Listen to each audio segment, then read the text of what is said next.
Welcome back mga katambalan, mga hot topic and issue. Pag-usapan natin, update po tayo kay Barbie Fortesa at kay David Licao kung saan ay nag-post ito si Barbie sa kanyang social media account na nag-morning run sila ng stylist at kaibigan nito na si Janra. Makikita naman na tumakbo sina Barbie ng 10 kilometer na ipinost naman ng dalawa sa kanilang social media account. Kita naman yung ilang mga video at photo ni na Barbie, Miss Charo at Miss Boots na hataw sa pagsasayaw.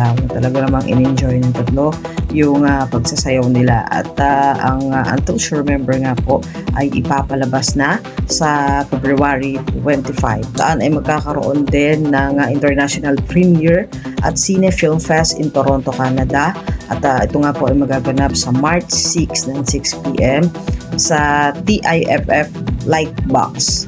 Ito nga po ay yung pelikula nila na Until She Remembers. Samantalang si David Licao naman po kakaroon naman ng game para po sa sigla MBPO 2026 Celebrity All-Star Game. At mamaya na nga po yan ng 3 p.m. nagaganapin naman sa Smart Araneta Coliseum. At makikita nga yung ginagawang pag-iinsayo nitong si David at talaga namang pinaghandaan yung laro niya mamaya at maglalaro nga po si David sa Team White. At ito rin ang first ever na magkakaroon ng game para po sa MBPO. Binati naman ng happy birthday itong si Jillian.